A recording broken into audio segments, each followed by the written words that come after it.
All right, I haven't done a video in about 2 weeks here. Before I do so, come over to ztrades.net, check out our terms and conditions page. If you do not agree to the terms and conditions and the disclaimer, do not watch the video. If you do, feel free to watch the video, as well as join the community, which is free to join in the description below, as well as our newsletter to get watch lists sent out every Sunday evening. Let's go ahead and start from the ground floor with SPY. And then I'm going to give my tinfoil predictions on, this isn't a resistance line. Ignore this tapping up here. That's not why that was drawn. It was just shown to show you the direction that we're going in. But I do think that Orange Man is a negotiator, and he'd rather negotiate rather than go to, take any military action. It's cheaper to negotiate, and everybody wins in a sense versus doing it the other way. If negotiations fail, I without a doubt believe that he is being provoked into this. He's being pushed into this. So I believe that he will. We may go ahead and attack Iran, unfortunately. So hopefully nothing bad or catastrophic happens. Hopefully it's swift and it's kind of done like Venezuela if they do, and it's over fast. But usually when there's anything to do with any military conflict, if it's done by the U.S., it's done on a Saturday. If you guys notice that since 2019, it's been like that. It just doesn't randomly happen in the middle of the week. But I was expecting something to pop off on Saturday. I'm not going to play the market betting that something like that's going to happen because that'd be a little bit crazy. I tried that before, having some long-term puts on TSM when China was toying with it back post-pandemic or something like that. Stupid idea.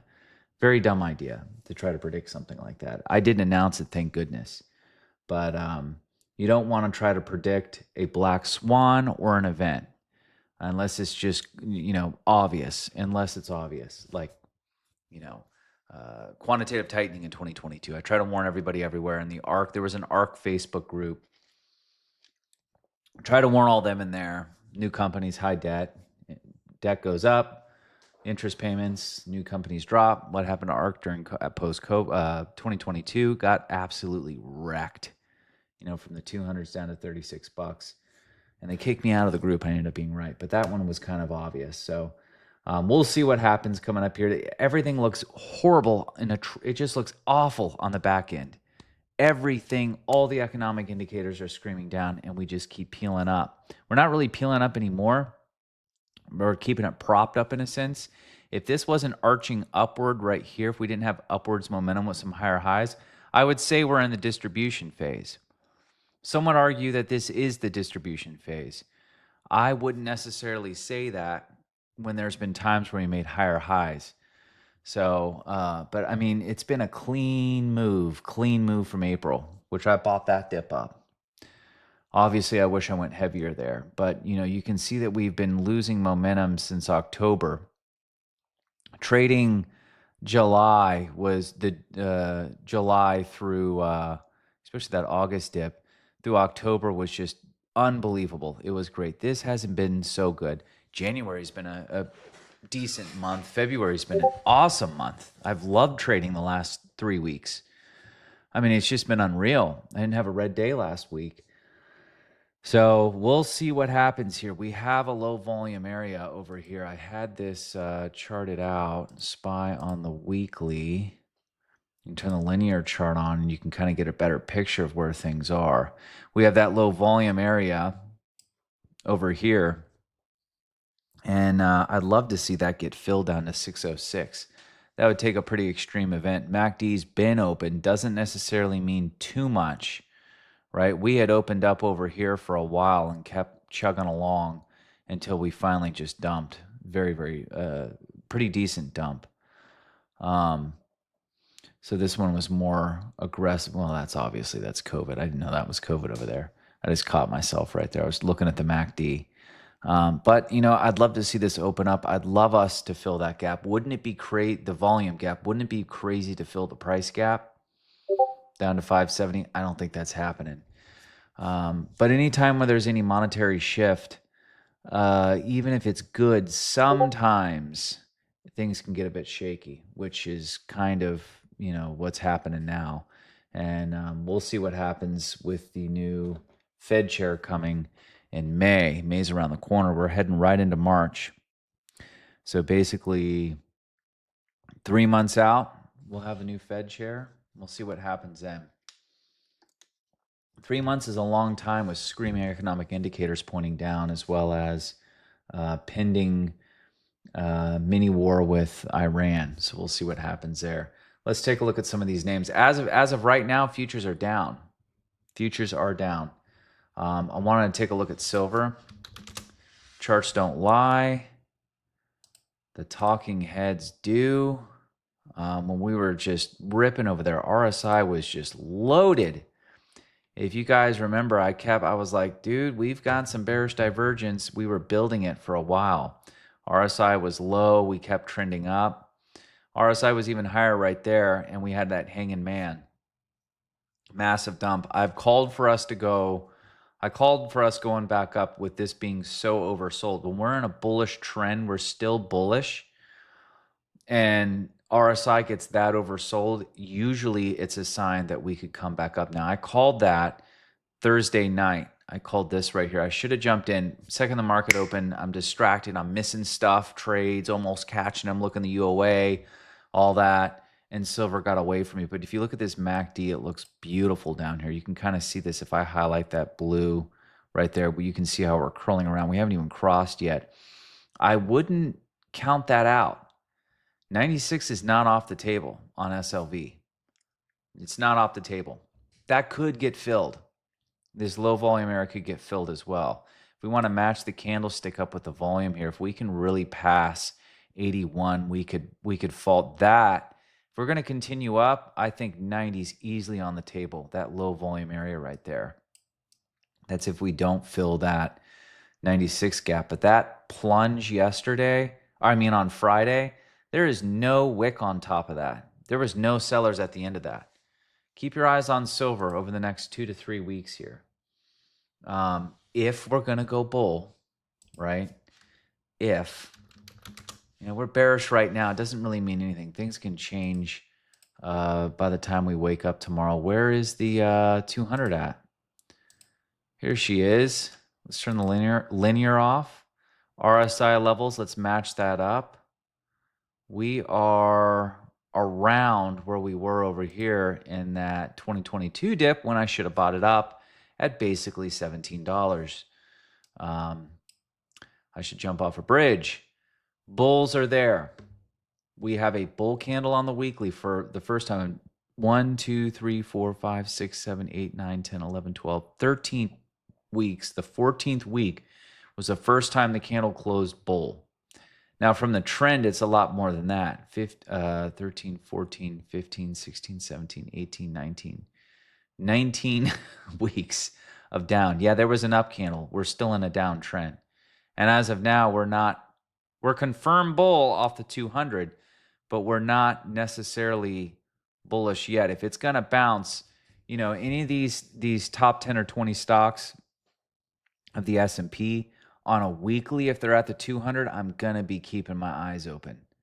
My eyes are going to be peeled if we're near that 200, 75 to 78. I picked up a little bit of equity. I've sold the 60s, I think, cash secure puts for March.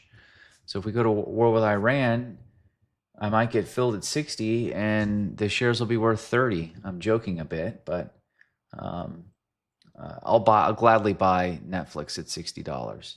They still have a lot of subscribers. If we're going to be going bear this week, I would be keeping my eyes on Microsoft. Now, the 200 is there, around 390. Right now, we're at 397-ish, okay? MACD isn't necessarily curling, but it looks like it's trying to come around a little bit, but that's because we've been slowing down. I called this inverted hammer last week. Was it last week? When did we pop? This is the week. Let me go to a daily. Hold on here. Where was that? Because we did pop up quite a bit at one point. 398.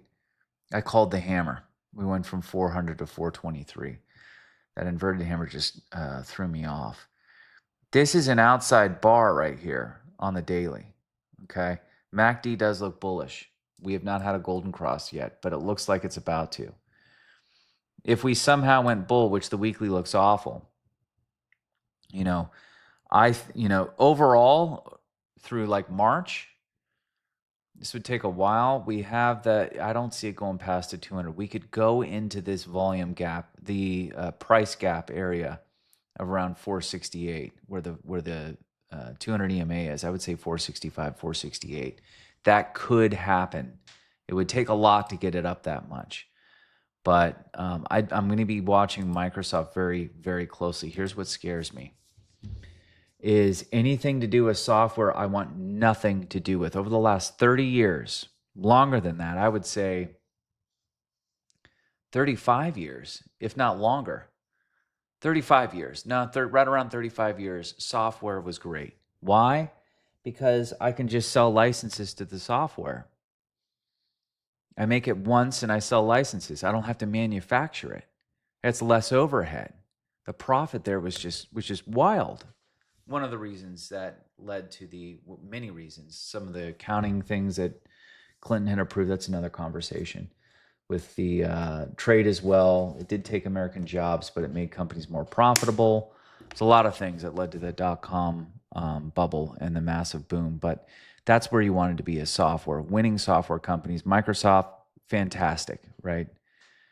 Not only was it software, hardware, right? It was a great company, but that's what worries me. Now, I don't think Microsoft's going to be affected. Maybe some of the software that they own, yes. But one of the reasons this is dropping hard, in my opinion, is when funds are dumping in family offices, whatever it may be, are dumping ETFs that are software, that are, what is it, IVD? When they're dumping software companies as a whole, or any of the ETFs, Microsoft's going to be one of the big ones in them. And if they dump those based on the other software companies that are in these ETFs, because of Claude, it's going to drop, and it's going to drop hard. Like Adobe, for instance. Adobe's a value trap. You look at it fundamentally. Well, if you look at the PDE, I should say, I mean, it looks fine, but this thing is, I mean, there's no way I'm investing in that. That's why I wrote this. Hear me out. Hold on a second. What am I in, first grade? Hear me out. There we go. I thought we were going to bounce off that 200. I had added shares. We cracked it. I dumped it. Right? It wouldn't surprise me. I highly doubt that's happening, but that's why I said, there's going to be some tinfoil stuff in here. That would be crazy to see $97 to $100. Now services short term. I'm still bullish on, but I'm worried again because it's software. Now I called that right on this trend line here, and I am up. I called it at $99, and I was in calls, and I've trimmed all of them but one, and that call I have left is free. But I wouldn't count it out if software decides to keep dumping. With Claude, if you guys saw what they were doing with cybersecurity and what they were here, let's pull it up. Net's at risk. Let's go to a 15-minute chart. Net got smacked 191 to 176. Look at this.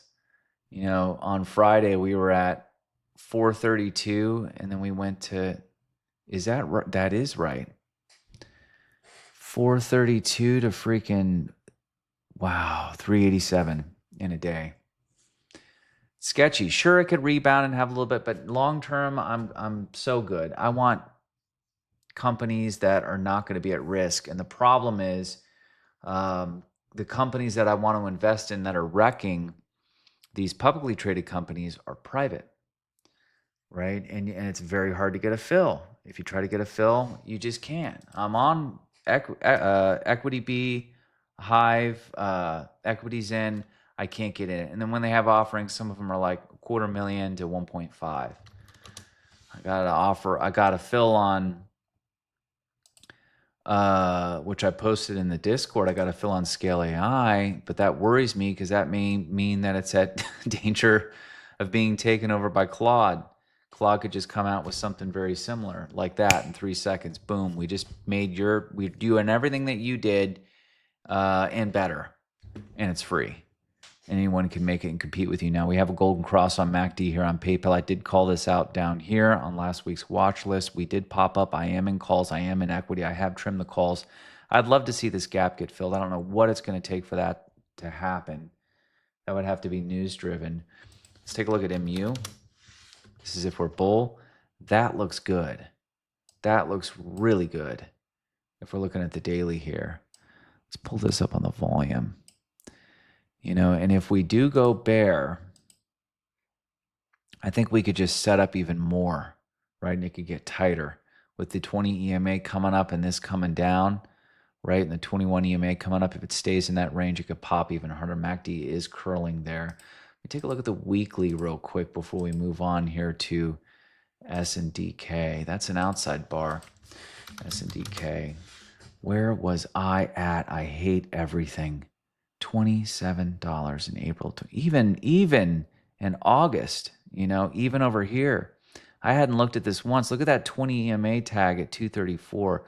Who would have thought from 30? That is just wild. And we're popping off this volume shelf here, and it looks like it wants to keep going. Yeah, I mean, that's outside. I mean, that's bullish. That's very bullish. And apparently they released some type of catalyst. I need to look into that more. So bearish, I'm looking at Microsoft. Bullish, I'm looking at Netflix, S&DK, MU. I'm going to keep my eyes peeled for silver to continue the upwards momentum. And I want to keep my eyes peeled on, I want to keep my eyes on PayPal as well. Let me pull something up real quick here. I haven't done any charting on AMD in a while. Daily is neutral / bearish, and we have a gap below. I doubt we're going to past that 200. It could happen though. I'd like us to fill that gap at 171. Let's take a look at the weekly. Absolutely nothing. It's telling me nothing here. Yeah. I don't like MACD looks awful. RSI is weak. We have an outside bar on the weekly, and we have a gap to fill down to that 170-ish mark. That would be nice if we could fill that. And then hit that volume shelf there at 169. That would be a setup. Nvidia weekly looks fantastic. Look at it off the 20 right there. MACD's trying. Let's take a look at daily. Daily, last time I looked at it, looks fine / bullish. We've been at around the same price, 185, and it's at 189, 190 since July of 2025.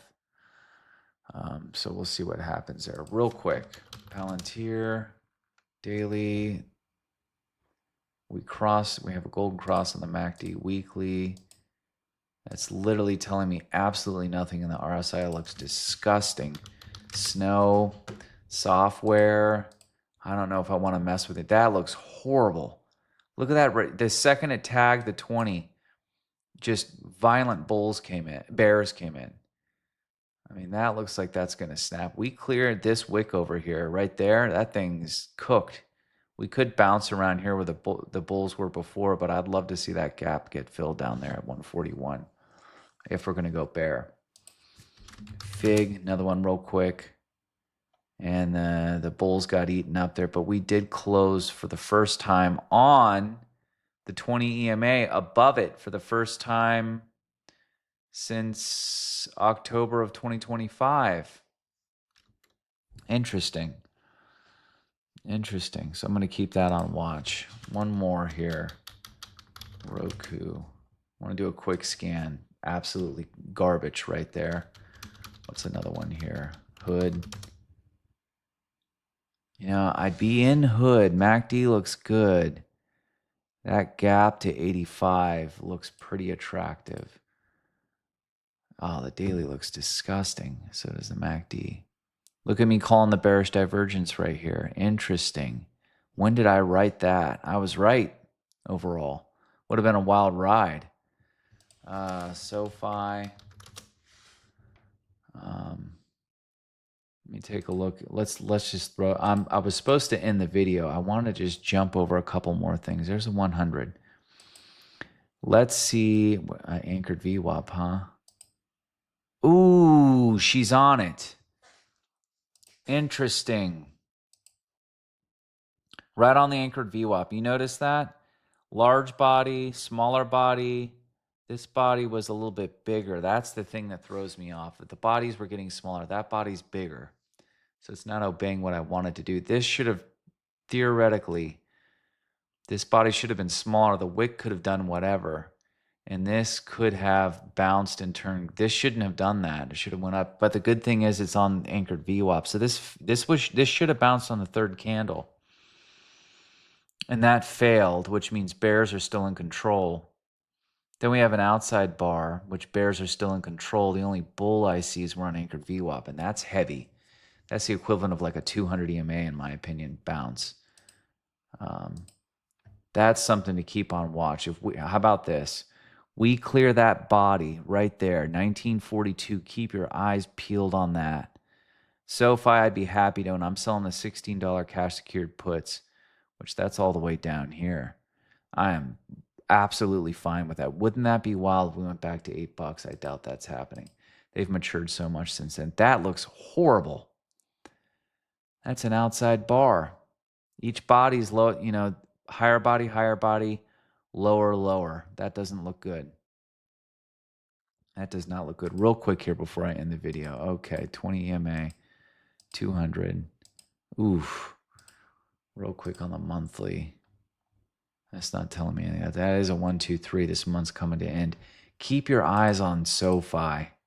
That anchored VWAP. Wow. Okay. Real quick. ONDS, 22-minute video. That doesn't look bad.